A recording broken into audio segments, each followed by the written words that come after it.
여러분, 내가 예수 믿게 된 이유를 아십니까?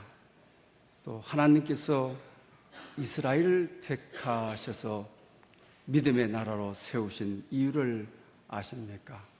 또 하나님께서 12지파 가운데 유다 지파에서 예수 그리스도가 나시게 된 이유, 또 내가 택함받은 이유, 여러분 이유가 무엇입니까? 한번 말할 수 있는 분은 말해보시기를 바랍니다. 알고 계시는 분이 있습니까? 저도 모릅니다, 여러분.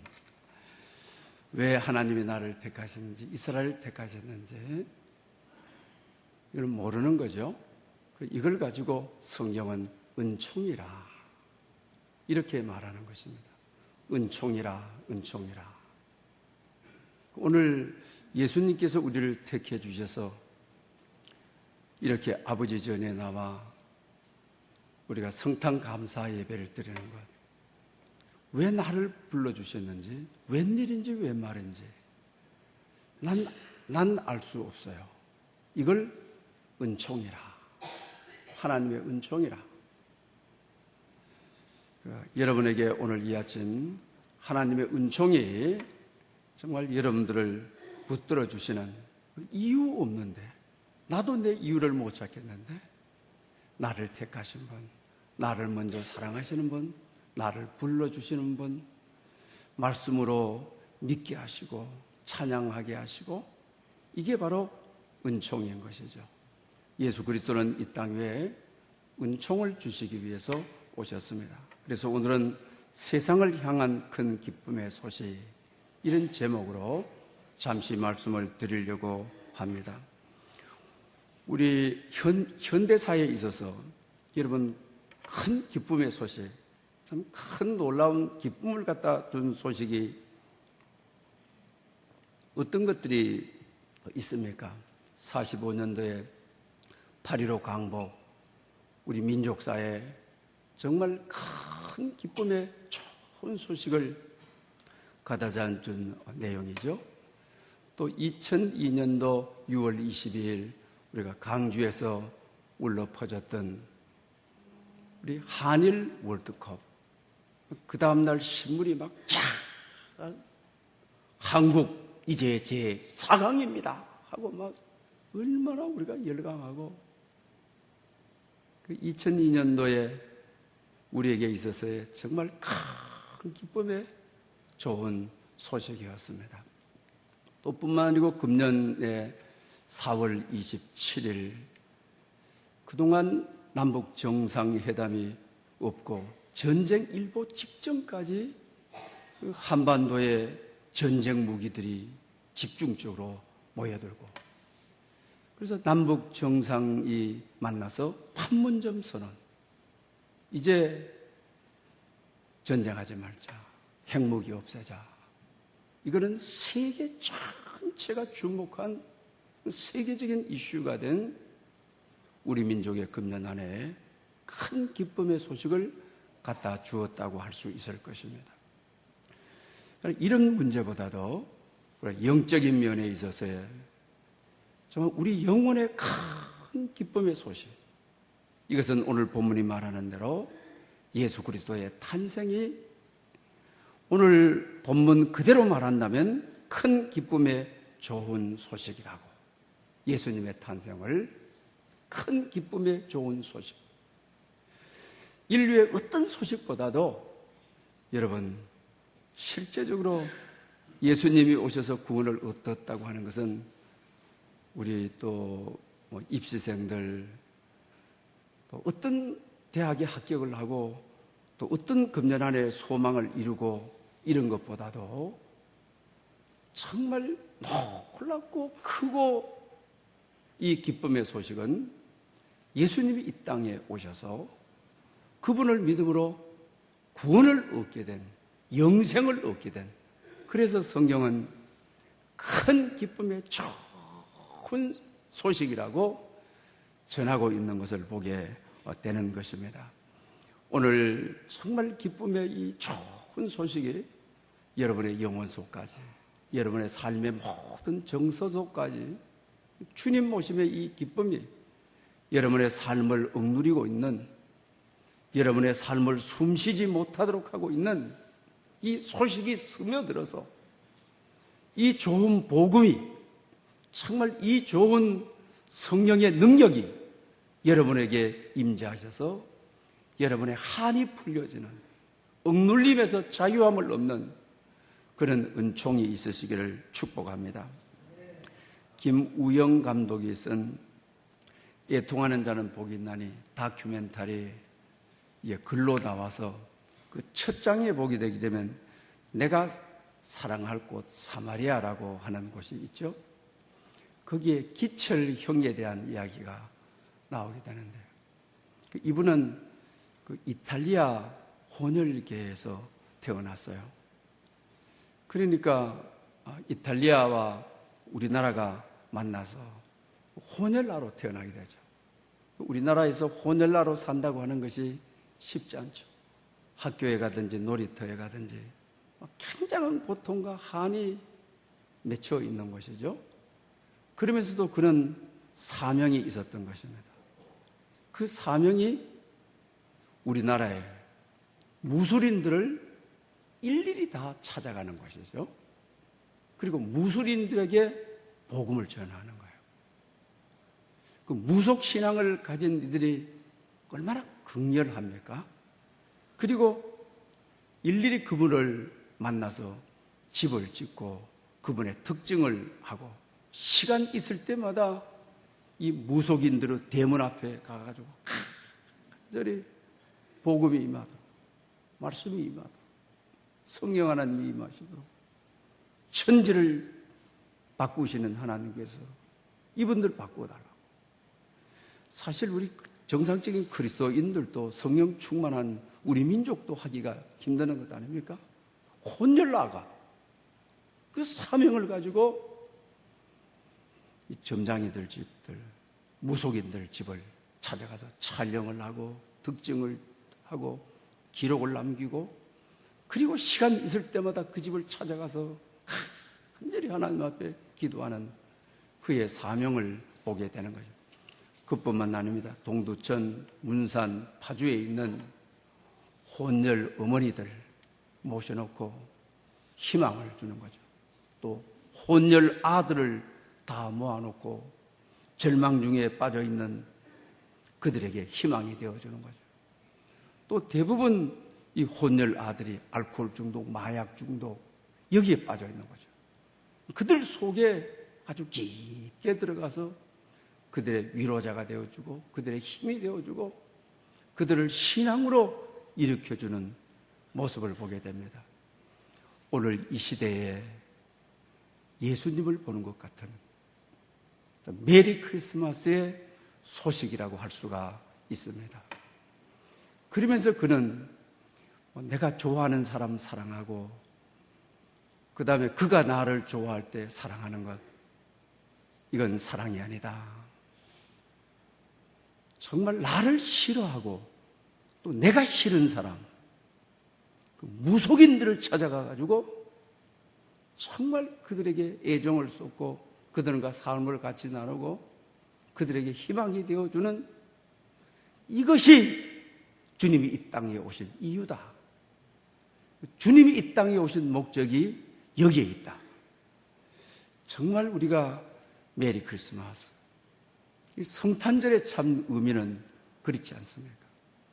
흠도 티도 없는 완전한 절대자가 죄 많고 허물 많고 함 많고 우리의 삶을 돌아보면 추하기가 짝이 없는 우리 인간 속에 오셔서, 인간의 역사 속에 오셔서, 죄 속에 오셔서 죄인이 되셔서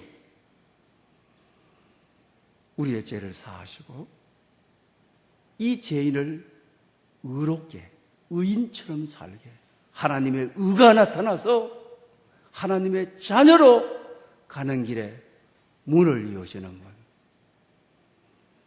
분, 사랑할 곳이라고는 한 군데도 찾을 수 없는 이 피조물을 절대자인 하나님이, 완전하신 하나님이 창조자 하나님이 한 홀이라도 괜찮은 곳이 없는 이 땅에 사는 저희들에게 오셔서 거하시고 우리가 되어주시고 사람의 모양으로 오시고 사람과 같이 되셔서 죽기까지 하여 우리를 구원하시는 이것이 바로 메리 크리스마스.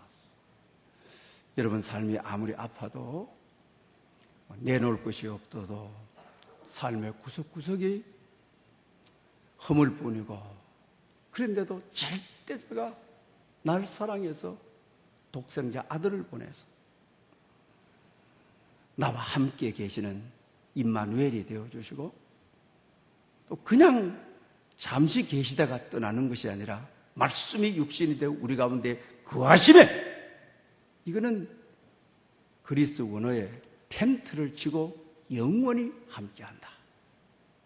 예수님께서 독생자 아들로 우리 삶에 우리 영혼에 우리 범사에 오셔서 임마누엘 세상 끝날 때까지 나와 함께 하신다. 이것이 메리 크리스마스인 것이죠. 이 놀라운 은혜가 여러분 가정에도 또 여러분 인격에도 여러분의 사업에도 또 우리 시대가 어려운 우리 이 사회적인 우리 요소에도 저 북녘 땅에도 이 놀라운 소식이 이 기쁜 소식 이 구원의 소식이 울려 퍼져서 여러분의 근심 걱정을 덜어버리는 은총이 있으시기를 축복합니다. 왜 이렇게 주님은 탄생의 소식이 어디에 전해졌느냐? 오늘 보면 2절에 누가는 이렇게 말합니다. 이 호적은 구레노가 수리아 총독이 되었을 때 처음 한 것이라. 로마 지배하에 있었다고 하는 것이죠. 그 당시 유대인들이 여자가 12세가 되게 되면 호적을 내야 돼요. 왜? 로마인들이 유대를 통치하면서 여성들도 12세부터 납세 의무가 있거든요. 돈을 걷어들이기 위해서 12세 호적을 하도록 했는 거죠. 오늘 본문에 보게 되게 되면 얼마나 여자들도 호적을 하고 세금을 내야 되는 그리 아주 정치적으로 굉장히 어두운 시대인 것이죠. 막 숨막히는 시대인 거죠. 그 유대인들이 살기가 너무 힘든 시대인 것이죠. 이와 같은 때에 예수 그리스도의 탄생, 구원의 큰 기쁜 소식.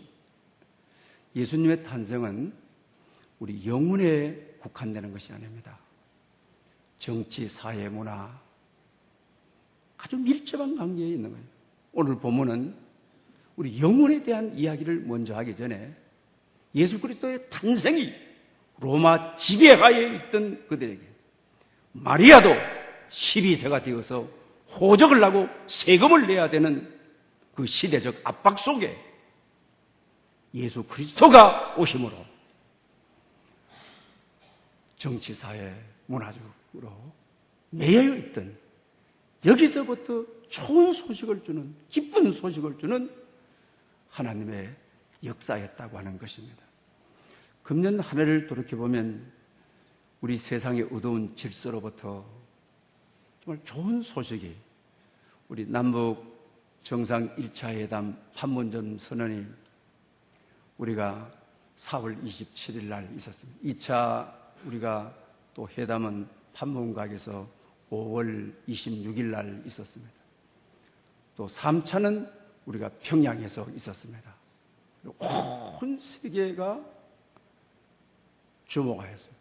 그리고 이번 이 4차에 사실 우리가 서울에 왔다고 한다면 더 좋은 우리에게 기쁨의 좋은 소식이 이제는 전쟁 무기를 내려놓자. 핵을 없애자. 경제협력을 같이 해서 도로를 같이 건설하고 철도를 다시 건설하자. 그래서 전쟁의 요소가 되는 것을 사전에 없애자. 정말 놀라운 기쁜 소식이죠. 우리 민족에게 주신 크리스마스의 소식인 것이죠. 그보다 더 놀라운 것은 저 북한의 30대 저 어린 지도자, 작은 나라, 우리가 잘 아는 날 6월 12일 날 세계가 주목하는 가운데 트럼프와 정상회담이 이루어진, 온 세계는 한반도가 전쟁의 마지막 장소로 기억되어야 될 장소라고 하는데,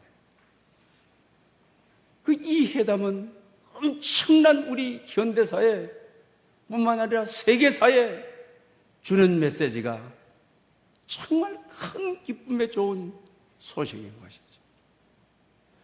오늘 우리 민족에도 이런 소식을 들을 수 있는 기회를 주신 하나님이 얼마나 감사한지 모릅니다.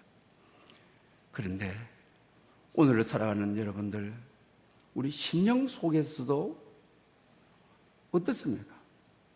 어둠의 질서 참 많죠. 밤을 자제를 못하고 병마와 싸워야 하고, 또 가난과 싸워야 하고, 미래의 불확실한 것과 싸워야 되고, 어두운 무질서가 많이, 여러분 가정에도 자녀들 생각할 때, 또 자녀들이 아빠 엄마의 관계를 생각할 때, 또 어른들을 생각할 때 정말 이 어두운 질서들이 많이 내재해 있는 것이죠. 우리 사회에도 마찬가지, 우리 정치적으로, 또 오늘 이 시대 경제적으로, 또 영세민들이 참 어려움을 겪고 있죠. 우리 사회에 어두움의 무질서가 미래를 받아보지 못할 정도로 캄캄함이 우리에게 있는 것이죠. 또 그뿐만 아닌 것입니다. 우리 한국교회 정말 연일 우리 TV에서, 또 우리 유튜브가 교회 어려운 상황만 유튜브로 넘어가게 되면 그것만 그냥 떠오르는 거죠. 우리 교회의 이 어둠의 무질서 속에 오늘 본문이 말하는 대로 예수 그리스도의 탄생, 정말 오늘 이 날을 기점으로 해서 19년의 문을 여는 여러분들에게 이 무질서에 하나님의 나라가 임하는, 예수 그리스도의 통치가 임하는, 예수 그리스도의 다스림이 임하는, 예수 그리스도의 하나님의 역사와 복음과 말씀이 임하는 무질서의 세계를 평화의 세계로, 은혜의 세계로, 어둠의 세계를 빛의 세계로, 강력한 세계로 이방인들이 빛 앞으로 나왔던 것처럼 그와 같은 놀라운 세계를 우리에게 펼쳐주시는 그런 역사.